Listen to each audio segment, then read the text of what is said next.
Channel अपने study पर। और अपने स्टडी पर हम आज की इस वीडियो में आपको बताने वाले हैं क्लास 11th का जीव विज्ञान का 11th का जो पेपर है। यहाँ पे इंपॉर्टेंट क्वेश्चंस हैं, तो महत्वपूर्ण क्वेश्चन बताने वाले आपके 11th क्लास के बायोलॉजी के, जो कि आपका नेक्स्ट पेपर होने वाला। चलिए स्टार्ट करते हैं और सभी क्वेश्चन है उसके बारी बारी से देख लेते हैं। उसके पहले अगर चैनल पर पहली बार विजिट कर रहे हो, सभी पेपर जो है इंपॉर्टेंट क्वेश्चन इस तरह के अपलोड किए जाते हैं। अगर आपको सोल्यूशन भी इसके चाहिए तो सोल्यूशन भी जल्द से जल्द अपलोड हो जाएंगे।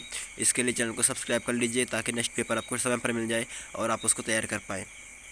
इसके लिए चैनल को सब्सक्राइब करना मेरे को नहीं भूलना और वीडियो को लास्ट तक देखना। पूरे जो क्वेश्चन है पूरे आपके इंपॉर्टेंट है। तो पहले यहाँ पे सही विकल्प चुनकर लिखिए। तो पहले आप 5 जगत वर्गीकरण किस वैज्ञानिक ने दिया।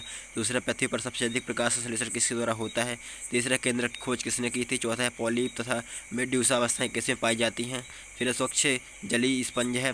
फिर नेक्स्ट है, निम्नलिखित में से कौन से शैवाल समुद्र की गहराई में पाए जाते हैं। फिर नेक्स्ट है, जल संवहन तंत्र किस संघ की विशेषताएँ हैं। नेक्स्ट है कि पक्षियों का हृदय कितने कक्षीय होता है। फिर यहाँ पे खालिस्तान आता है। तो प्याज खालिस्तान का रूपांतरण है। प्याज श्वसन मूल खालिस्तान में पाई जाती है। जड़ बीज की खालिस्तान से विकसित होती है। पौधों में मूल से पानी तथा खनिज लवणों का परिवहन खालिस्तान द्वारा होता है। पुष्प का निर्भाग खालिस्तान कहलाता है। तो आपके हो गए, रिक्त स्थान की पूर्ति कीजिए। नेक्स्ट क्वेश्चन देखते हैं। आलू खालिस्तान कुल का सदस्य है। 7वां, बीज आवरण की बाहरी सतह खालिस्तान कहलाती है। 8वां है, आम में फल का खालिस्तान भाग खाया जाता है। नेक्स्ट क्वेश्चन, एक वाक्य एक शब्द में उत्तर लिखना है। तो पहला यहाँ पे है, एक बीजपत्री मूल में संवहन मंडल की संख्या कितनी होती है। दूसरा है कि एक बीजपत्री बीज में उपस्थित बड़ा बीजपत्र क्या कहलाता है। नेक्स्ट है, सबसे ऊंचे आवृत्ति बीजी का नाम लिखिए।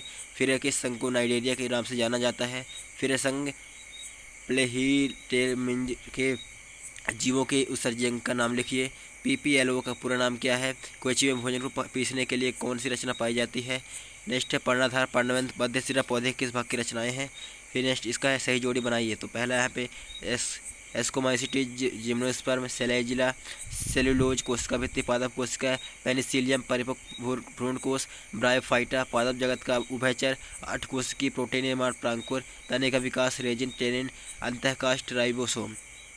तो अगर अभी तक सब्सक्राइब नहीं किया हो तो आप बहुत बड़ी गलती कर रहे हो। सब्सक्राइब कर लो, क्योंकि जो नेक्स्ट पेपर आपका है उसके लिए इंपॉर्टेंट क्वेश्चन हम इसी चैनल पर उपलब्ध करवाएंगे और कहीं पर भी आपको इस तरह के नहीं मिलने वाले हैं। तो सब्सक्राइब करना बिल्कुल मत भूलना, बहुत ज़रूरी है। फिर यहाँ पे 5वां प्रश्न है 2 नंबर वाले, अनुहरण से क्या समझते हैं। फिर केंचुए में उत्सर्जन रचना का नाम बताते हुए इसके प्रकार लिखिए। अगर इसको आपको सोल्यूशन भी चाहिए तो कमेंट कीजिए। जितने कमेंट होंगे उतनी जल्दी हम सोल्यूशन अपलोड कर पाएंगे। नेक्स्ट क्वेश्चन है, सम्मिति क्या है। इसका अथवा सीलोम क्या है। अथवा इसका 7वां प्रश्न है कि कोशिका की परिभाषा लिखिए। अथवा इसका केंद्रक क्या है। फिर यहाँ पे अमीबा पैरामीशियम के चलन का नाम लिखिए। 8वां क्वेश्चन का अथवा है, यूग्लिना व स्टारफिश में चलन किस रचना द्वारा होता है। फिर यहाँ पे 9वां प्रश्न देखते हैं। तो संघ मोलास्का के 2 जंतुओं के नाम लिखिए। अथवा इसका संघ आर्थ्रोपोडा के 2 जंतुओं के नाम लिखिए। फिर नेक्स्ट इसका टेरिडोफाइटा समूह का सबसे बड़ा वर्ग है। इस कथन के 2 मुख्य कारण बताइए। अथवा इसका विषम बीजाणुता क्या है, समझाइए। 11वां प्रश्न है कि 2 मुख्य कोशिकांग राइबोसोम लाइसोसोम और गोल्जी उपकरण के एक एक काम को लिखना है आपको। फिर अथवा इसका रसधानी क्या है, समझाइए। 12वां प्रश्न है कि पर्ण विन्यास क्या है। अथवा इसका सिरा विन्यास किसे कहते हैं। 13वां प्रश्न है कि शीत निष्क्रियता से आप क्या समझते हैं।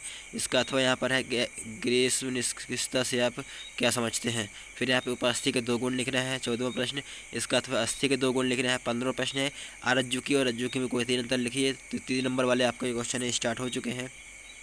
नेक्स्ट इस स्तनधारी वर्ग के प्रमुख 3 लक्षण लिखिए। फिर यहाँ पे तंत्रिका कोशिका की संरचना चित्र से समझाइए। अथवा इसका केंचुए किसानों का मित्र क्यों कहा जाता है। फिर है, पादप कोशिका का स्वच्छ नमा की चित्र बनाइए। अथवा जंतु कोशिका का स्वच्छ नमा की चित्र बनाइए। फिर यहाँ पर जाइलम के आवश्यक यहाँ पर भाग लिखते हुए उसके 2 कार्य लिखिए। अथवा है, वार्षिक वलय क्या है।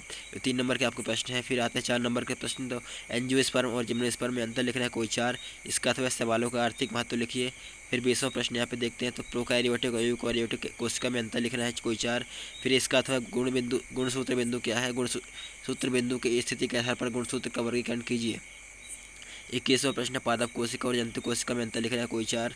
अथवा माइटोकॉन्ड्रिया की संरचना लिखते हुए इसके 2 कार्यों को लिखिए। इसका 22वां, एक बीजपत्री 2 बीजपत्री पौधों में 4 अंतर लिखिए। अथवा है, द्विसेचन और त्रिसेचन से आप क्या समझते हैं।